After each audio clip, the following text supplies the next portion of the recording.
በስመ አብ ወወልድ ወመንፈስ ቅዱስ አሐዱ አምላክ። ጸሎትና በረከቱ ለዘላለም ከሁላችን ጋር ይሁንና በገዳም አዋጅ ነጋሪ ሐዋርያ የሚሆን መጥምቅ ቅዱስ ዮሐንስ ያደረገው ተአምሪ ነው። በአንዲት ሀገር ወላጆቻቸው የሞቱባቸው ሁለት ወንድና ሴት ልጆች ነበሩ።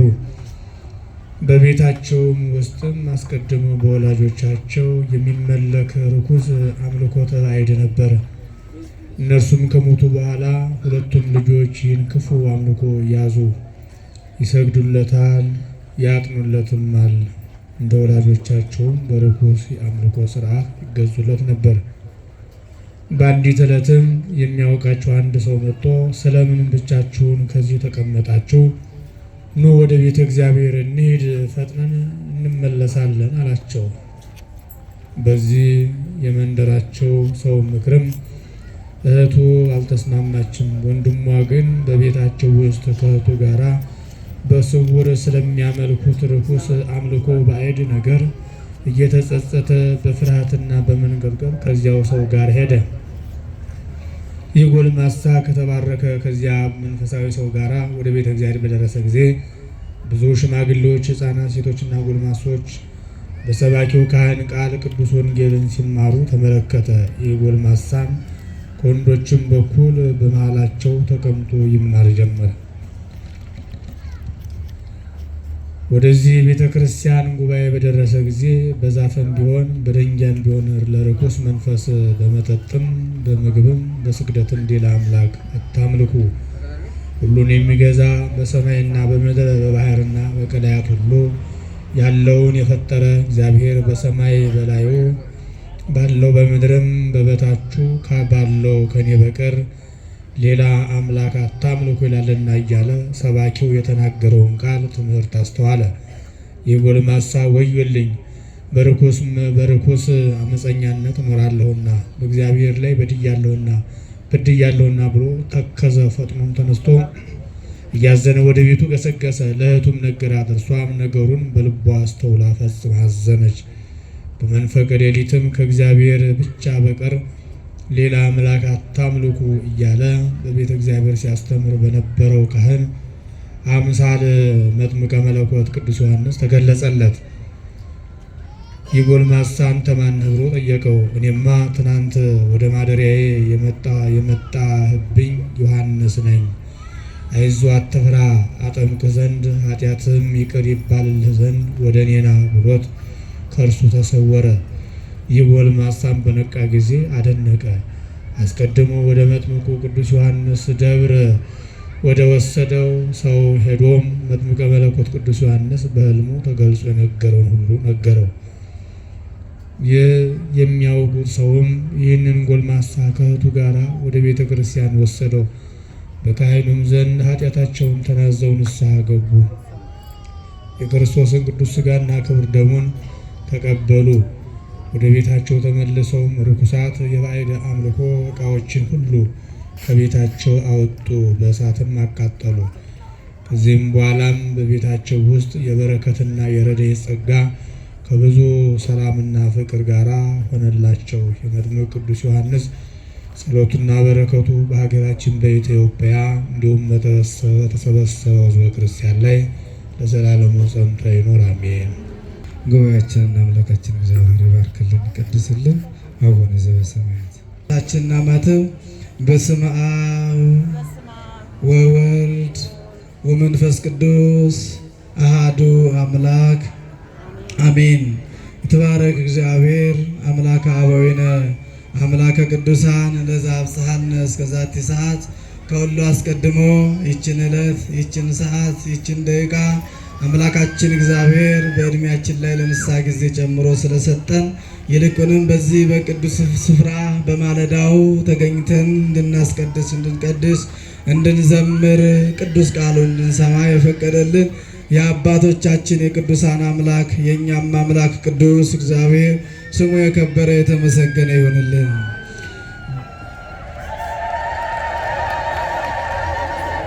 በቅድሚያ እጅግ የተወደዱ ክቡር አባታችን መላከ ብርሃን መምህር አድማሱ ጌታነህ የዚህ ታላቅ ደብር መስራች፣ የደብሩ ዋና አስተዳዳሪ፣ የዚህ የበላይ ጠባቂ፣ የሁላችን አባት፣ የተከበራችሁ ሊቃውንተ ቤተ ክርስቲያን፣ ሊቃውንት አባቶች፣ ወንድሞች፣ ዲያቆናት እንዲሁም ዘማሪያን፣ ዘማሪት ሲስተር ሕይወት፣ ዘማሪት መሰረት፣ በዚህ ቅዱስ ስፍራ የተገኛችሁ አባቶች፣ እናቶች፣ ወንድሞች፣ እህቶች ሁላችሁ እስከ ሞት ድረስ በወደደን ባፈቀረን በጌታችን በመድኃኒታችን በኢየሱስ ክርስቶስ ፍጹም ሰላም እላችኋለሁ። እንደምን አደራችሁ?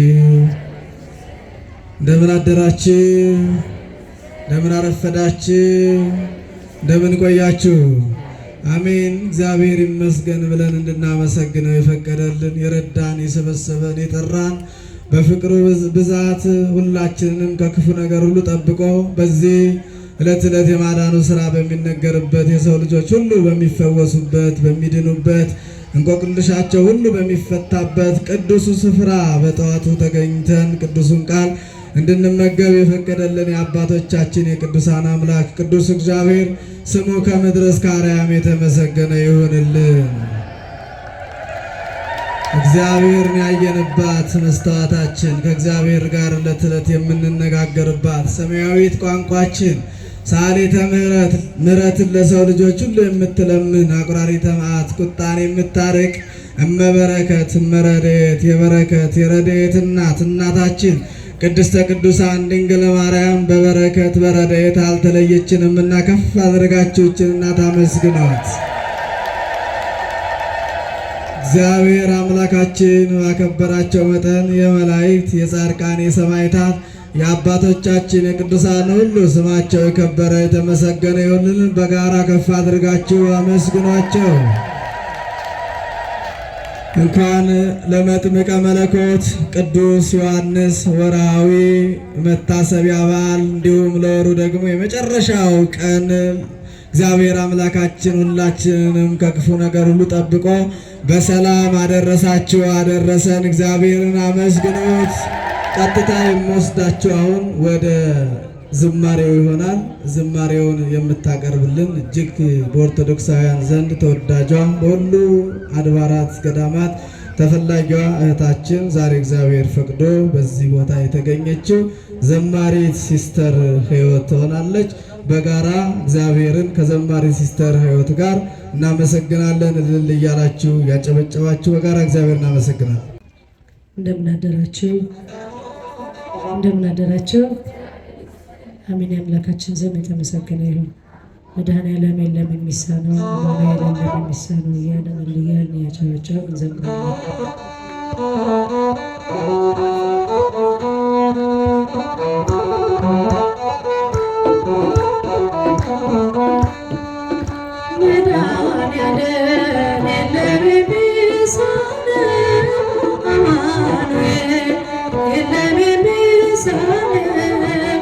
እርሱ ቃል ሲናገር ተራራው ሜዳ ነው። መድኃኔዓለም የለም የሚሳነው፣ መድኃኔዓለም የለም የሚሳነው፣ አማኑኤል የለም የሚሳነው። እርሱ ቃል ሲናገር ተራራው ሜዳ ነው። መድኃኔዓለም የለም የሚሳነው።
ደጉን ነፍሴን አስተማሪ ፈጥሮ የማይረሳ ቤዛ የደረሰ ቤቴን ደስታ ሞላው እንባዬ ታበሰ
ስምሽ ነውና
ለላከችልን ለእህታችን ለዘማሪን ሲስተር ሕይወት ዝማሬ መላእክትን ያሰማልን፣ ዝማሬ መላእክትን ያሰማልን።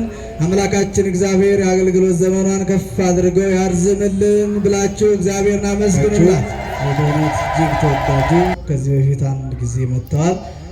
በሁሉ ዘንድ የሚፈለጉ እግዚአብሔር ግን በዚህ ቀን ፈቅዶ በክቡር አባታችን አማካኝነት የተገኙልን መጋቢ ሐዲስ መምህር አድነው ወንድሙ የዕለቱን ትምህርተ ወንጌል ያስተምሩናል። አእምሯችሁን ሰብስባችሁ እንድትከታተሏቸው እየተማጸንኩኝ ቀጥታ ወደ መጋቢ ሐዲስ መምህር አድነው።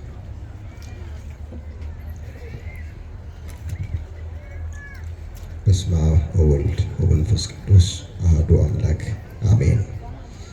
ክቡር አባታችን መላከ ብርሃን መምህር አድማሶ የዚሁ ቤተ መቅደስ ዋና አስተዳዳሪ፣ አባቶቼ ካህናት፣ ወንድሞቼ ዲያቆናት፣ በዚህ ቅድስና ስፍራ ላይ የተሰበሰባችሁ ሁላችሁም በእግዚአብሔር ሰላምታ እንደምን አደራችሁ? አሜን። አምላካችን እግዚአብሔር ያለፈውን ጊዜ በሰላም በጤና አስፈጽሞን በእድሜያችን ላይ ይችን ቀን ተጨማሪ አድርጎ እዚህ ዕለት እዚህ ሰዓት ስላደረሰን ስለማይነገር ስጦታው ስሙ የተመሰገነ ይሁን። የእናታችን የእመቤታችን የቅድስት ድንግል ማርያም አማላጅነቷ አይለየን።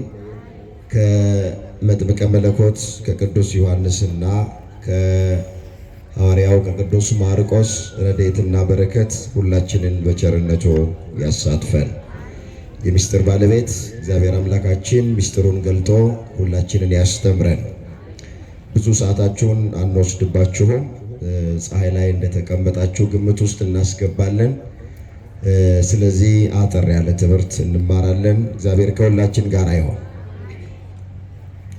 በሚኖረን ቀሪ ሰዓት የምንማማርበት የትምህርታችን ርዕስ የሚሆነው እመን እንጂ አትፍራ የሚል ይሆናል። እስኪ እመን እንጂ በሉ። ሁላችሁም ተናገሩ። እመን እንጂ አትፍራ። እግዚአብሔር የምንሰማውን ይባርክልን። ቃሉን የምናገኘው በማርቆስ ወንጌል በምዕራፍ 5 ቁጥር 36 ላይ ነው። ቃሉን የተናገረው ጌታችን መድኃኒታችን ኢየሱስ ክርስቶስ የተናገረው ቃል። ለጊዜውም የተነገረው ይሄ ቃል ኢያኢሮስ ለሚባል አንድ የምኩራብ አለቃ የተነገረ ቃል ነው። የትምህርታችን መሰረታዊ ዓላማ የሚሆነው ከፍርሃት ርቀን እግዚአብሔርን እያመንን መኖር እንድንችል ለማሳየት ይሆናል የትምህርቱ ዋና ዓላማ። ሙሉ ታሪኩ በማርቆስ ወንጌል በምዕራፍ 5 ቁጥር 21 ጀምሮ ተመዝግቧል። እንደዚህ ይላል። ኢየሱስም ደግሞ በታንኳይቱ ወደ ማዶ ከተሻገረ በኋላ ብዙ ሰዎች ወደ እርሱ ተሰበሰቡ ይላል።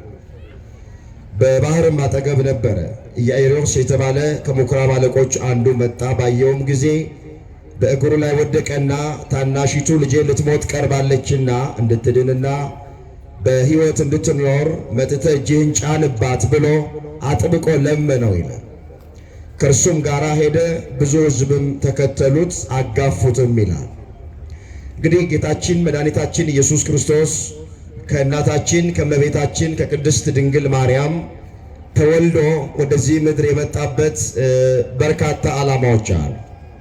ያዘኑትን በቃሉ ለማጽናናት፣ የተጨነቁትን ለማረጋጋት፣ የታመሙትን ለመፈወስ፣ የታሰሩትን ለማስፈታት ነው ወደዚህ ክርስቶስ የመጣበት። መጽሐፍ ቅዱስ በዚህ በትንቢተ ኢሳይያስ ላይ የተመዘገበ አንድ ቃል አለ። ክርስቶስ ወደዚህ ምድር የመጣበት ዓላማ ምን እንደሆነ ነቢዩ ኢሳይያስ በምዕራፍ 61 ቁጥር 1 ጀምሮ እንዲህ ተብሎ ተጽፏል። የጌታ የእግዚአብሔር መንፈስ በእኔ ላይ ነው፣ ለድሆች የምሥራችን እሰብክ ዘንድ እግዚአብሔር ቀብቶኛል። ልባቸው የተሰበረውን እጠግን ዘንድ፣ ለተማረኩት ነፃነትን፣ ለታሰሩት መፈታትን እናገር ዘንድ ልኮኛል። የተወደደችውን የእግዚአብሔር ዓመት አምላካችን የሚበቀልባትን ቀን እናገር ዘንድ፣ የሚያለቅሱትን ሁሉ አጽናና ዘንድ እግዚአብሔር ልኮኛል ነው የሚለው። እንግዲህ በባህሪ አባቱ በእግዚአብሔር አብ ፈቃድ፣ በባህሪ ሕይወቱ በእግዚአብሔር መንፈስ ቅዱስ ፈቃድ፣ ደግሞ በራሱም ፈቃድ መድኃኔ ዓለም ኢየሱስ ክርስቶስ ከሰማይ ሰማያት የወረደው ከድንግል ማርያም የተወለደው ወደዚህ ምድር የመጣው አሁን መጽሐፉ እንደሚነግረን ያዘኑትን ለማጽናናት ነው። የተጨነቁትን ሰዎች ለማረጋጋት ነው። ተስፋ የቆረጡትን ተስፋቸውን ለመቀጠል ነው። በደዌ ሥጋ በደዌ ነፍስ የተያዙትን ደግሞ ለመፈወስ ነው ክርስቶስ የመጣው። በተለይ ሦስት ነገሮችን ከሰው ልጆች ለማስወገድ ነው ኢየሱስ ክርስቶስ የመጣው። ፍርሃትን፣ ጭንቀትንና ተስፋ መቁረጥን።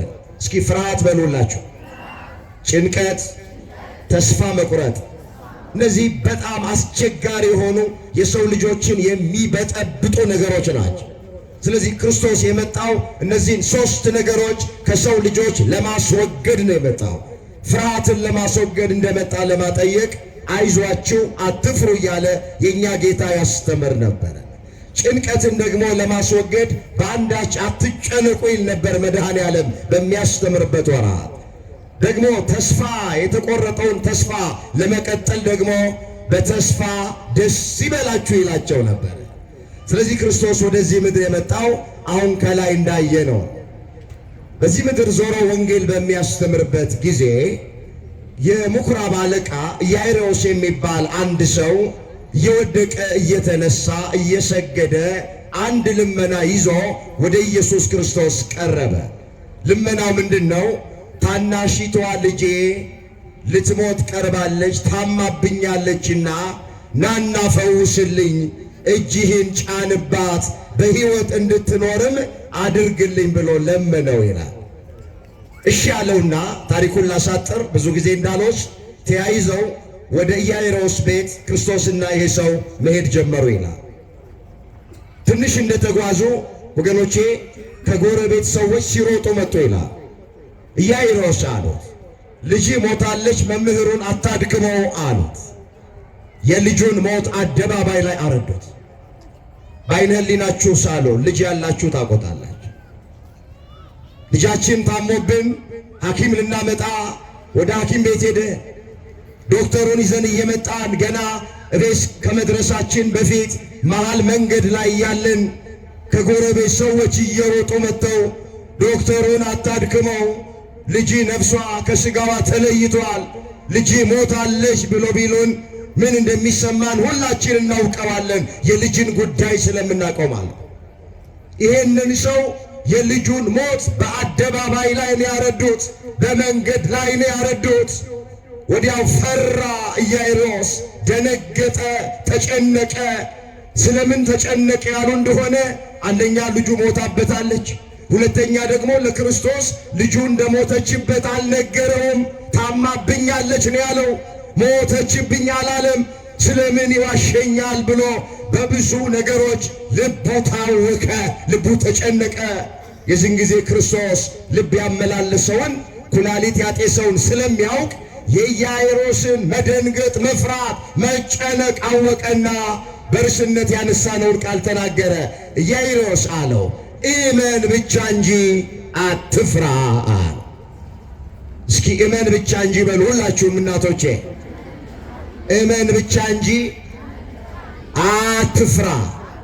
ምን አትበል? አትፍራ አለ። ወዲያው ዮሐንስን፣ ያዕቆብን፣ ጴጥሮስን ይዞ ወደ ለቅሶ ቤት ውስጥ ገባ።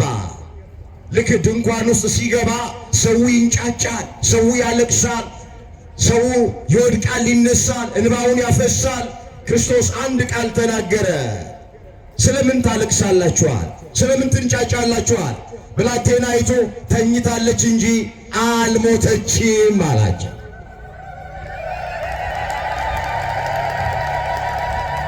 እስኪ ብላቴናይቱ በሉ።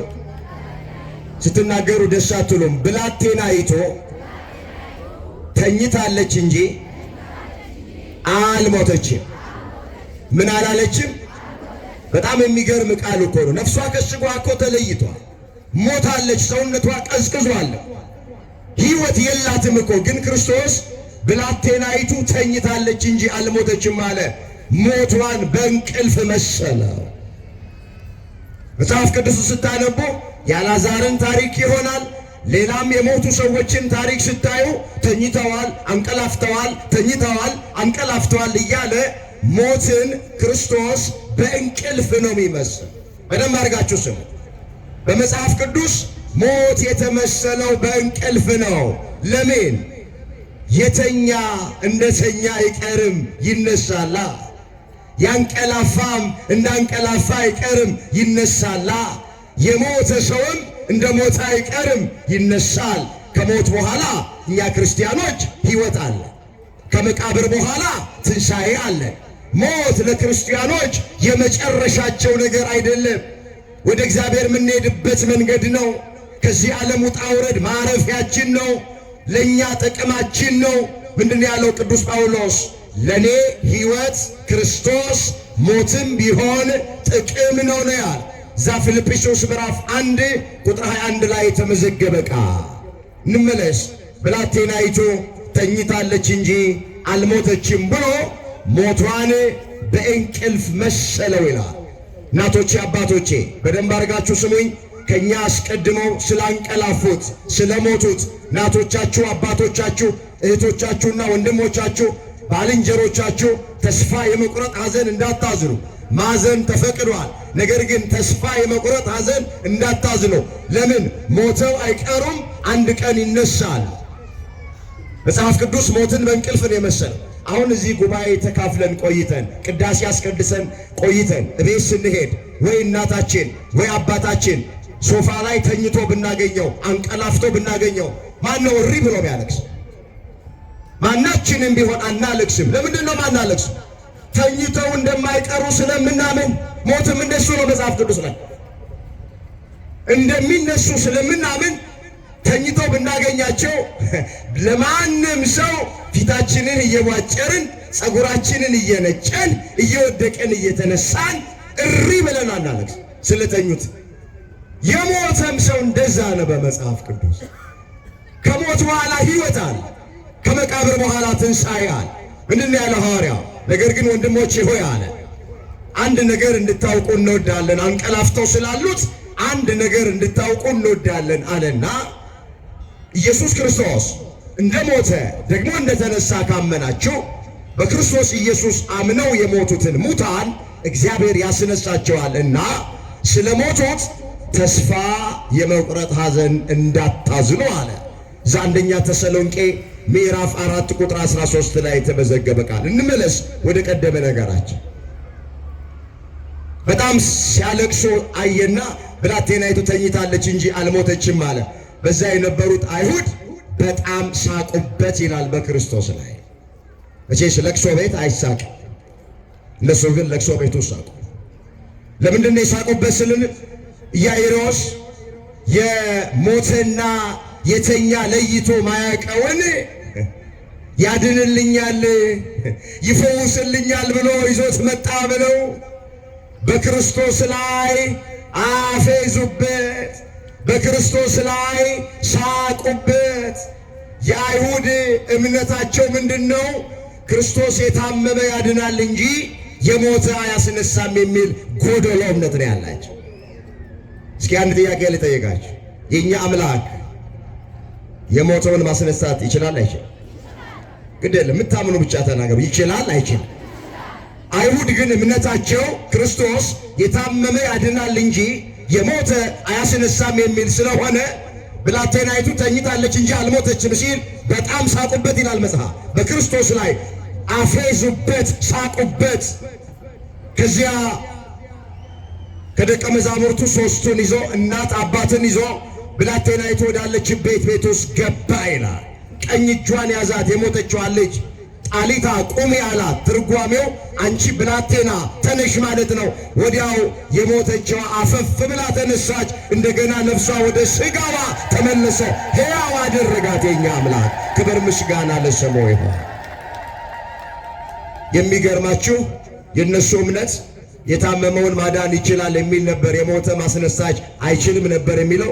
ክርስቶስ ግን የሞተችውን ልጅ አስነስቶ ድንቅ ተአምር ማድረግ የሚችል አምላክ እንደሆነ አሳያቸው።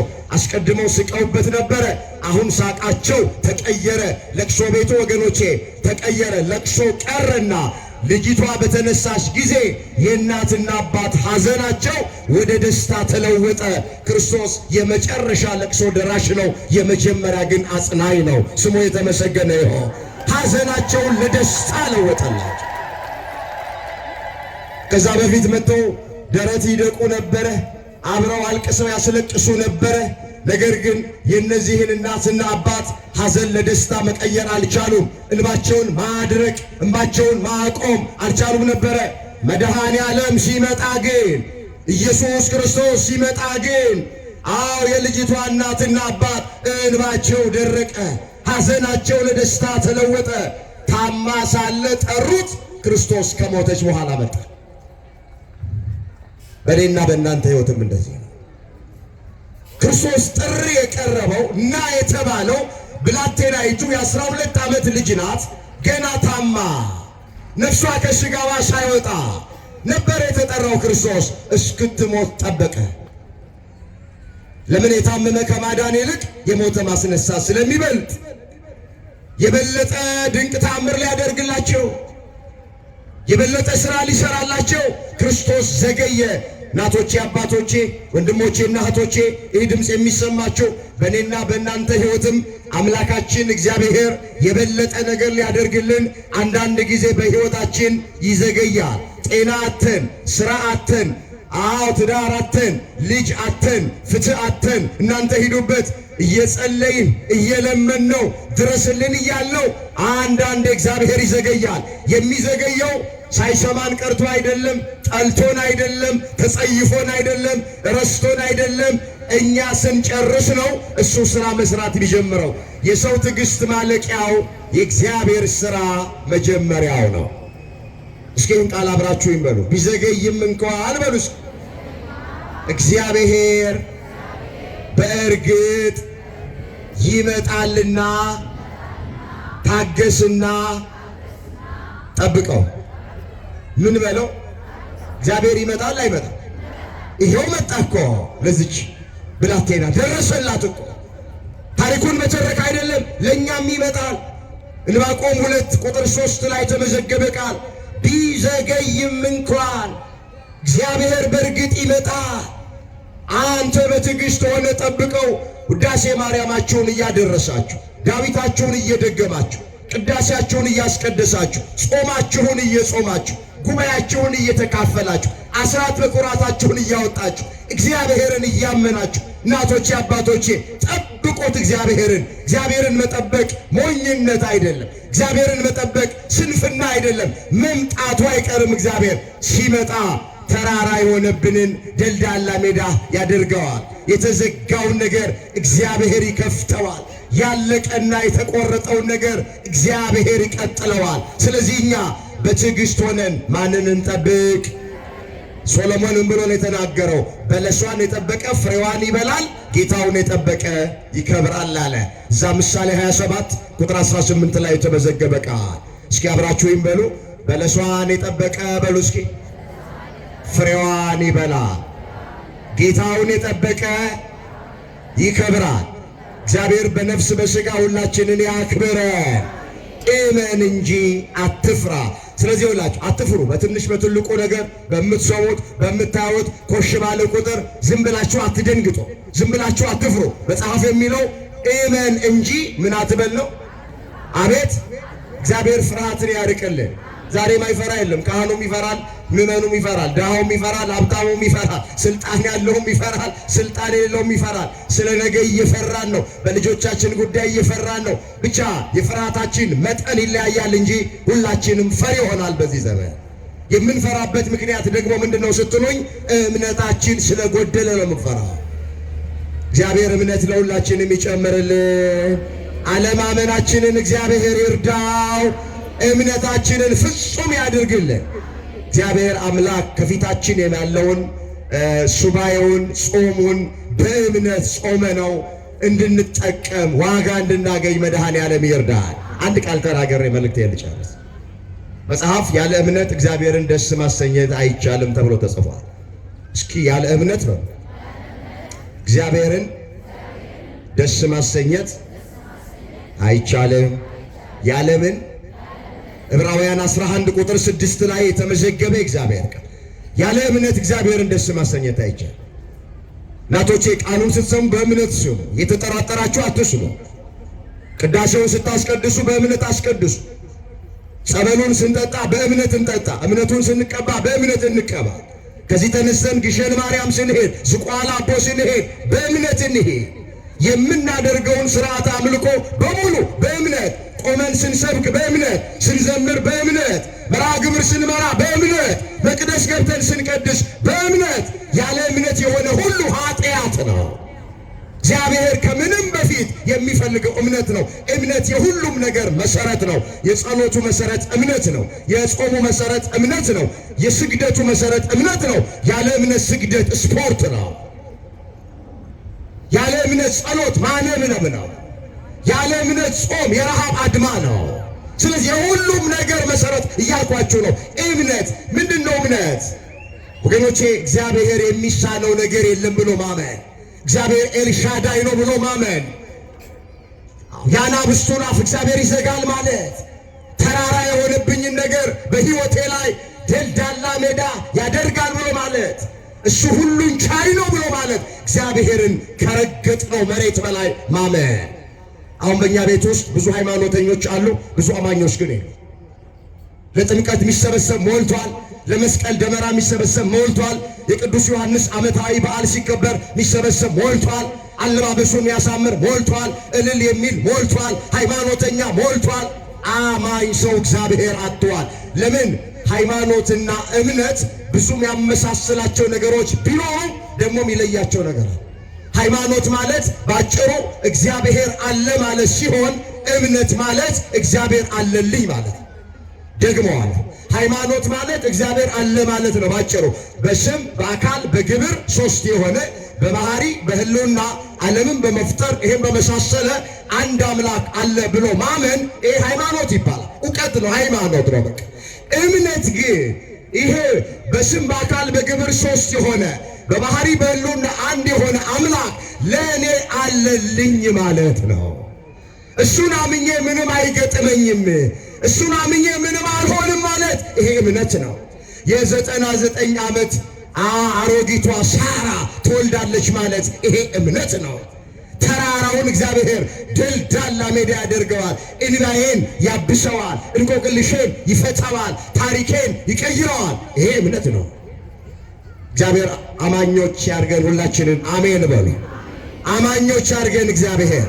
ጥርጥርን እንደ ገበቴ ላይ ውሃ መወላወልን፣ ንፋስ እንደመታው ሸምበቆ መወዝወዝን እግዚአብሔር አርቆ ፍጹም የሆነ እምነት፣ ታላቅ የሆነ እምነት እግዚአብሔር ለሁላችንም ያድለ።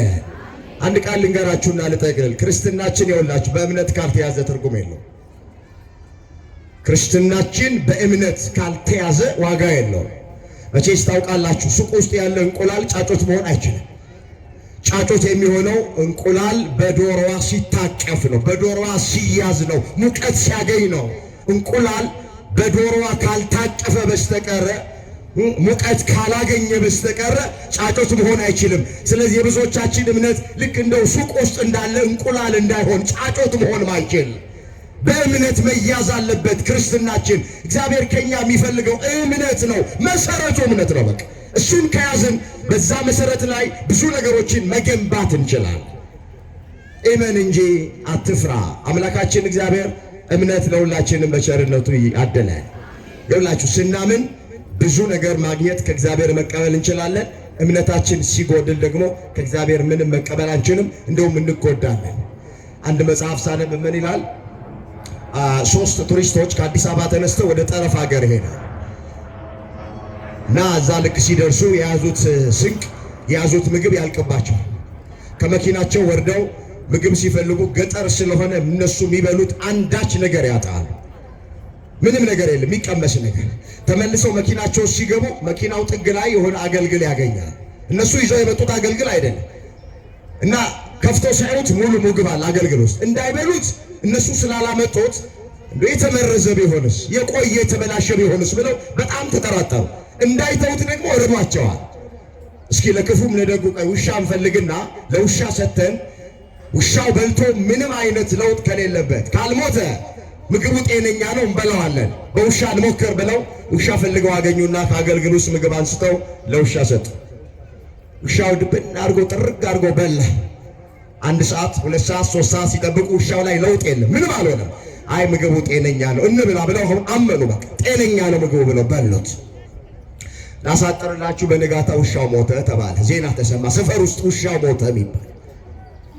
ከዛ አንዷ ሆዴን ማለት ጀመረች፣ አንዱ ጨጓራዬን ማለት ጀመረ፣ አንዱ አንጀቴን ማለት ጀመረ። ይኸውላችሁ አሁን ደግሞ አስቀድመው አምነው ነበር የበሉት። አሁን ውሻ ሞተ ሲባል በቃ ምግቡ የተመረዘ ነው ማመን ጀመሩና መታመም ጀመሩ።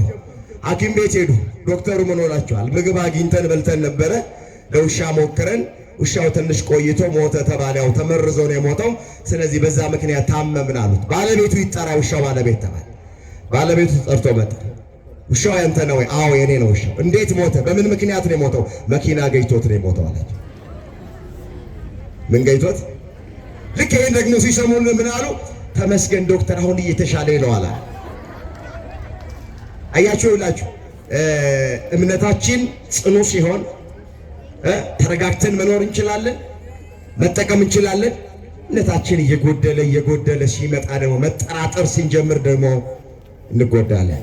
እግዚአብሔር የሁላችን መጨረሻ ከፍ አድርጋችሁ እግዚአብሔርን አመስግኑ። ይመናል እግዚአብሔርን አመስግኑ። በእውነት መጋቢ ሐዲስ መምህር አድነው ወንድሙ በማለዳው ገስግሰው በዚህ ተገኝተው በጥቂት ደቂቃዎች ውስጥ እጅግ ከሕይወታችን ጋራ ቅዱስ ቃሉን አስማምተው ሐዲሱን ብሉይን አገናኝተው የራቀውን አቅርበው የረቀቀውን አጉልተው በሚገባ አስተምረውናል። ደስ ብሏቸዋል? ደስ ብሏቸዋል? ኦርቶዶክሳውያን እግዚአብሔርን አመስግኑ። ላስተማሩን፣ ለመከሩን፣ ለገሰጹን ለመጋቢ ሐዲስ መምህር አድነው ወንድሙ ቃልዎትን ያሰማልን፣ ቃልዎትን ያሰማልን። አምላካችን እግዚአብሔር የአገልግሎት ዘመናቸውን አብዝቶ ይባርክልን፣ ይቀድስልን ብላችሁ ከፍ አድርጋችሁ እግዚአብሔርን አመስግኑላችሁ። እንዲህ ያሉ ሊቃውንት መምህራንን አምላካችን እግዚአብሔር በቤተ ክርስቲያናችን ያብዛልን፣ ያሉትን ይጠብቅልን። አይሻልም? ድጋሚ እንደምን ቆያችሁ? አሜን። የአምላካችን ስም የተመሰገነ ይሁን። ናና አማኑኤል ና መድኃኒቴ ጽድቅህን አልብሰኝ ይቅር በላኩት እያል አንድ ላይ እንዘምራለን።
ከውድቀት ያነሳኝ ስጦታ ብዙ ነው ለእኔ የሰጠኝ ተመስገን ብቻ ነው አምላክ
የሁላችን አባት መሪ ቅን ትሁት ወደ ሆኑት ወደ መላከ ብርሃን መምህር አድማሱ ጌታነህ ይሆናል። የመጨረሻውን መልእክት አባታዊ መመሪያ ቃለ ምዕዳን ይሰጡናል።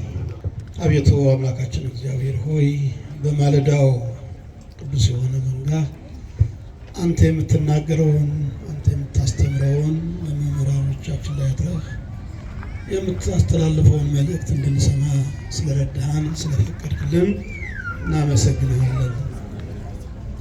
በእውነት የእግዚአብሔር ቃል ላስተማሩን ለመምህራችን ለመጋቢ ሐዲስ አድነው ወንድሙ ቃለ ሕይወትን ያሰማልን። አልተማራችሁም? ጮክ ብላችሁ ቃለ ሕይወት ያሰማልን በሉ። አዎ ቃለ ሕይወትን ያሰማልን። የአገልግሎት ዘመናቸውን ረጅም ዕድሜ ከሙሉ ጤና ጋር ሰጥቶ እግዚአብሔር ይባርክልን። እኔና እናንተም በተማርነው መሰረት 30፣ 60፣ 100 ፍሬ እንድናፈራ አባታችን እግዚአብሔር ይርዳን። በእውነት በጣም አድበት በጥዑም ዜማ እየዘመረች እኛም እንድንዘምር ስታበረታታን ስታነቃቃን የነበረችውን እህታችንን ዘማሪት ሲስተር ሕይወትን ዝማሬ መላእክትን ያሰማልን፣ ዝማሬ መላእክት ያሰማልን፣ ዝማሬ መላእክትን ያሰማልን። የአገልግሎት ዘመኗን ረጅም ዕድሜ ከሙሉ ጤና ጋር ሰጥቶ ይባርክልን። እንዲሁም ክራር እያጫወተ እያጀበ ያለ ወንድማችን ዲያቆን ተከስተ ዝማሬ መላእክት ያሰማልን። የአገልግሎት ዘመኑን እግዚአብሔር ይባርክልን፣ ረጅም ዕድሜ ከሙሉ ጤና ጋር ያድለን። ምእመናን እንግዲህ ፕሮግራም መሪው በሚገባ የቀረ ነገር ስለሌለ እኔ የምጨምረው ነገር የለም። ጸሎት አድርገን አደራ ማለት የምፈልገው ግን የማታውን ጉባኤ የጠዋቱን ጉባኤ የነገ ማታውን ጉባኤ በዚህ መልኩ እንዲከናወን እግዚአብሔር ጠርቷችኋል። የጠራችሁ እኛ ሳንሆን እግዚአብሔር እንደሆነ አውቃችሁ ኑ ተማሩ፣ ግድን ለምንማርና ከዚያ በኋላ ንስሐ እንግባ፣ ከእግዚአብሔር እንገናኝ፣ ከእግዚአብሔር እንታረቅ። ስለዚህ አደራ ነው የምላችሁ። ጥሪው እግዚአብሔር መንፈስ ቅዱስ እንደጠራችሁ አውቃችሁ ሁላችሁም በማታውም በጠዋቱም እንድትመጡ ጧፉን እያዛችሁ በማታው ጉባኤ ጧፍ በቤተ ክርስቲያኑ የቤተክርስቲያኑና የቅዱሳት መሸጫ አንድ ጧፍ 7 ብር ነው። ሁላችሁም ከዚሁ እየገዛችሁ ማታ መብራቱን አብርተን እያገለገልን እየዘመርን ተምረን የእግዚአብሔር መንግስት መውረስ የምንችልበትን መንገዱን እንዲገባን እንድናውቅ ሁላችሁም እንዳትቀሩ። እግዚአብሔር ከሁላችን ጋር ይሁን። ማን ይፍቀድልን እንድንመጣ? ፍቀድልን በሉት ሁላችሁም። ሁላችሁም ትመጣላችሁ፣ እኛም እንመጣለን። እግዚአብሔር ያስተምረናል። ስለነበረን ጊዜ ሁሉ አምላካችን እግዚአብሔር ስሙ የተመሰገነ ይሁን። ቅዱስ አምላክ እግዚአብሔር ሆይ ይህን መንጋህን በበረከት እንድጠብቅልን፣ የራቀውን እንድታቀርብልን፣ የጎደለውን እንድትሞላልን፣ የተጣመመውን እንድታቃናልን፣ መሪዎችን ከተመሪዎች ተመሪዎችን ከመሪዎች አዋህደህ መግባባቱን መደማመጡን እንድታድለን፣ ለመላው ዓለም ሰላሙን ፍቅሩን እንድትልክልን፣ ስለ ቅዱስ ዮሐንስ ብለህ ስለ ቅድስት ኪዳነ ምሕረት ስለ እናትህ ብለህ ስለ ጻድቁ አባታችን ስለ አቡነ ሀብተ ማርያም ስለ ገናናው ስለ ደገኛው መልአክ ስለ ቅዱስ ሚካኤል ብለህ ምሕረትህ ቸርነትህ እንዲበዛልን ቸርነትና ምሕረትህ በዝቶ ሀገራችን ሰላም እንድታደርግልን አንተን በአባትነት እኛ በልጅነት አንደበት ያውና ቅዱስ ሆነው ዘላለማዊ ስምህን አባታችን ሆይ ብለን እንለምንሃለን። አባታችን ሆይ በሰማያት የምትኖር ስምህ ይቀደስ፣ መንግሥትህ ትምጣ፣ ፈቃድህ በሰማይ እንደሆነች እንዲሁ በምድር ትሁን። የዕለት እንጀራችንን ስጠን ዛሬ፣ በደላችንን ይቅር በለን በደሉ ይቅር እንደምንል፣ አቤቱ ወደ ፈተና አታግባን ከክፉ አድነን እንጂ መንግሥት ያንተ ናትና ኃይል፣ ምስጋና ለዘላለሙ አሜን። እመቤታችን ቅድስት ድንግል ማርያም ሆይ በመልአኩ በቅዱስ ገብርኤል ሰላምታ ሰላም እንልሻለን። በሐሳብሽ ድንግል ነሽ፣ በሥጋሽም ድንግል ነሽ። የአሸናፊ እግዚአብሔር እናት ሆይ ሰላምታ ለአንቺ ይገባሻል። ከሴቶች ሁሉ ተለይተሽ አንቺ የተባረክሽ ነሽ፣ የማኅፀንሽ ፍሬ የተባረከ ነው። ጸጋን የተመላሽ ቅድስት ሆይ ደስ ይበልሽ፣ ልዑል እግዚአብሔር ከአንቺ ጋር ነውና ከተወደደው ልጅሽ ከጌታችን ከመድኃኒታችን ከኢየሱስ ክርስቶስ ይቅርታና ምሕረት ለሚልን ኃጢአታችንን ያሰግድ ዘንድ ለዘላለሙ አሜን።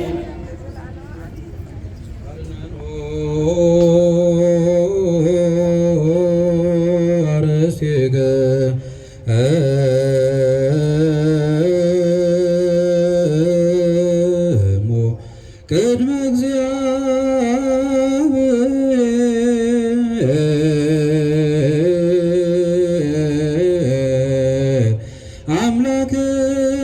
አምላክነ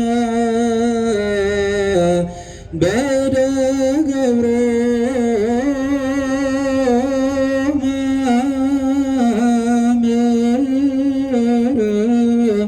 ከመ ይባርክሙ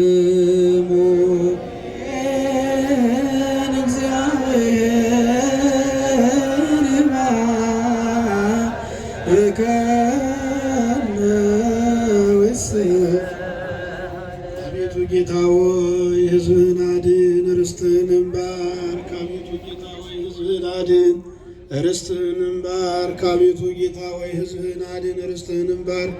እስከ ዘላለሙ ጠብቃቸው፣ ከፍ ከፍም አድርጋቸው። በአንድ ልጅ በጌታችን በአምላካችንና በመድኃኒታችን በኢየሱስ ክርስቶስ በክቡር ደሙ የዋጃት ቤዛም የሆንሃት ቅድስት ቤተ ክርስቲያን ጠብቃት። ለነገሥታትና ለመኳንንት ቅዱስ ለሆነ ሕዝብ ማደሪያ ትሆን ዘንድ የጠራሃት በዚህ ቅዱስ ቤተ ክርስቲያን መጥታችሁ ተሰብስባችሁ የጸለያችሁ የጌታችንን የአምላካችንን የመድኃኒታችንን የኢየሱስ ክርስቶስን ቅዱስ ሥጋውን የበላችሁ ክቡር ደሙን የጠጣችሁ በማወቅ ወይም ባለማወቅ የሰራችሁትን ኃጢአት በደላችሁን ይቅር ይበላችሁ።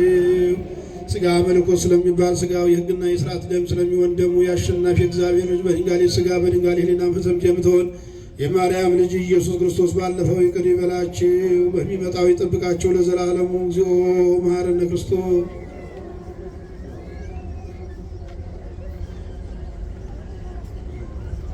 ስለ እናታችን ስለ ድንግል ማርያም ብሎ ይቅርልን ዘንድ በእንተ እግዝእትነ ማርያም መሐረነ ክርስቶስ ኖር 12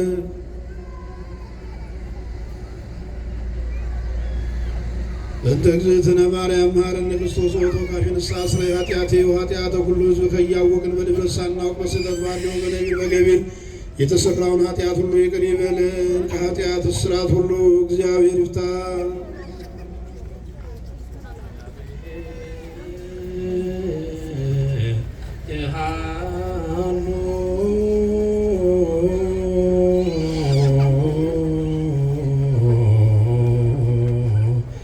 ምስለ ኩልክሙ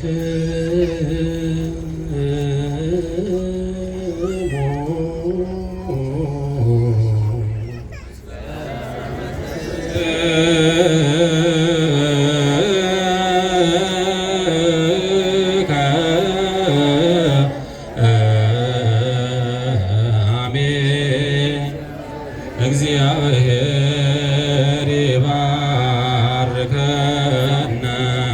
ለአግብርቲሁ በሰላም ስሬቴ ኩለን ዘተመጥወልደ ሥጋ ከወደም ካባለ በመንፈስ ምኪት ኩሉ ኃይሎ ለጸላይ በረከተ ሊቀ ቅድስት ተብሌተ ምራት ጌሃን ሲፎ ኩለን ኩሎቱ የረሰና ያጊሰን ወስተ ኩሉ ወረሰና ይደምረን ቡሩክ ዙሃበነ ሥጋሁ ቅዱስ ወደሙ ክቡረ ጸጋ ነሳይነ ወህይወተ ረከብነ በኃይለ መስቀሉ ለኢየሱስ ክርስቶስ ኪያከ እግዚኦ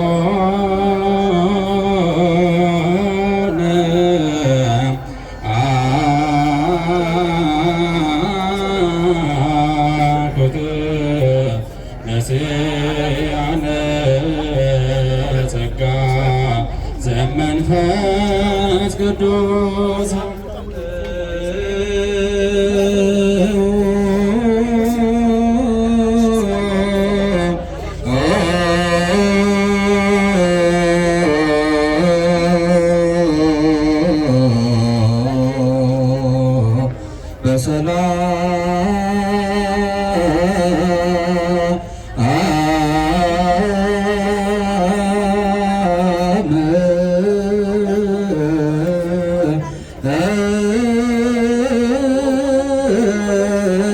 በሰላም ወደ የቤታችሁ ግቡ።